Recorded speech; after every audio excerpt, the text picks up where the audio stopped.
8:50. Good morning. Glad you're here on KCMO Talk Radio. Let's get to it that time of the week. It's time to buy, sell, How about a damn 12 and a half, 15? and hold. All right, John, what do you got for me in buy, sell, hold? Buy, sell, or hold, Israel's strike on Iran. Well, I'm going to buy it.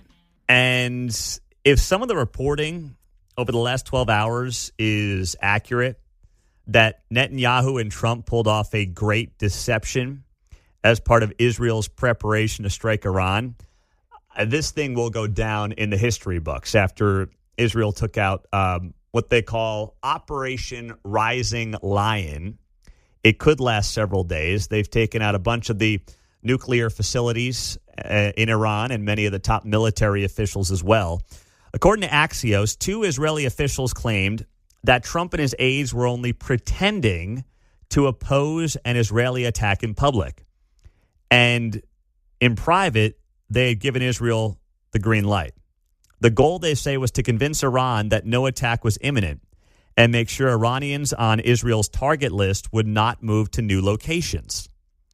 Netanyahu's aides even briefed Israeli reporters that Trump had tried to put the brakes on an Israeli strike in a call on Monday, when in reality, the call had dealt with the coordination ahead of the attack. So they were basically trying to completely throw the Iranians off their game and make them let down their guard a little bit based on what they were saying publicly, while privately, they were obviously all over it. Roger Marshall was on the show this morning, Kansas U.S. Senator, and I asked him about this breaking news. Here's what he said. Yeah, Pete. Well, good morning. I was with the president last night briefly. I think, number one, we just said, why this is so important to the United States is that Iran has had about 600 pounds of enriched uranium, 60% level, enough to make 10 nuclear warheads. They could go from that 60 to 90% enrichment in a week's time. So it was time to fish or cut bait. We've been through 6 diplomatic talks with them. We're not making progress. So number one is we need to stand beside Israel, as we always have and we always will.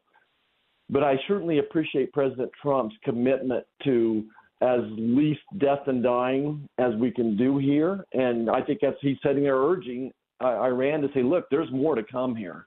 This is wave 1. I could see 10, 14, 21 days of more waves of these bombs, and there'll be collateral, damage, as there always is. So I think we need to stand beside Israel and continue to put as much pressure on the Iranian government, this terrorist organization. That I just really appreciate him saying, look, the people of Iran are good people, but unfortunately they're controlled by this terrorist regime. And so let's stand beside Israel, but keep pushing Iran to some type of a diplomatic solution. And boy, a lot of them are dead. Their leaders are. So we'll see what happens here today.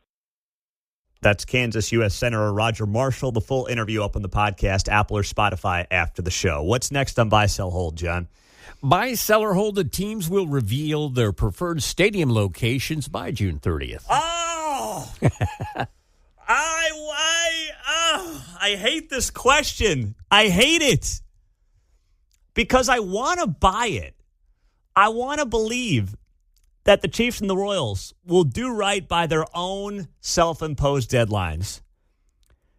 And I may have a different answer for you next week, but I'm pessimistic on this right now. So I'm selling it.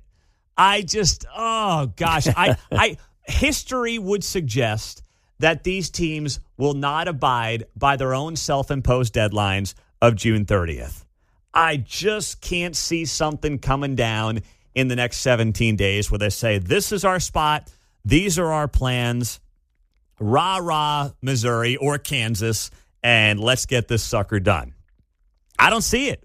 They haven't met their own deadlines over the last 2.5 years. Why start now? So maybe I'm just being a little pessimistic, but I'm going to sell it, John. All right.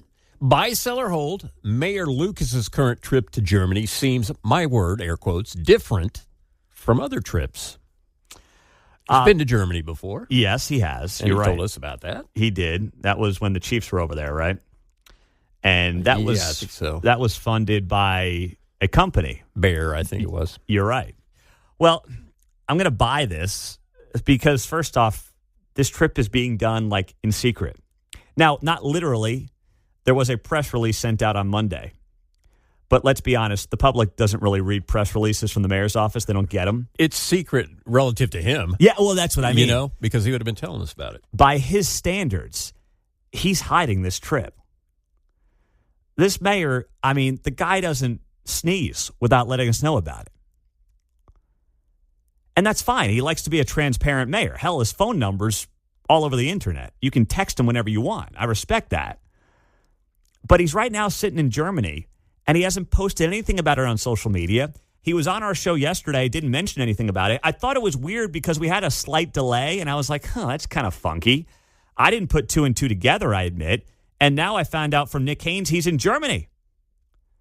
So, yes, this is a different trip, and I can't quite figure out why exactly he's trying to keep it quiet. And that's why he won't be at the rallies tomorrow as well, potentially. Brad Holt-Houston is part of Fathers Club, an amazing organization you'll hear about on Feature Friday next.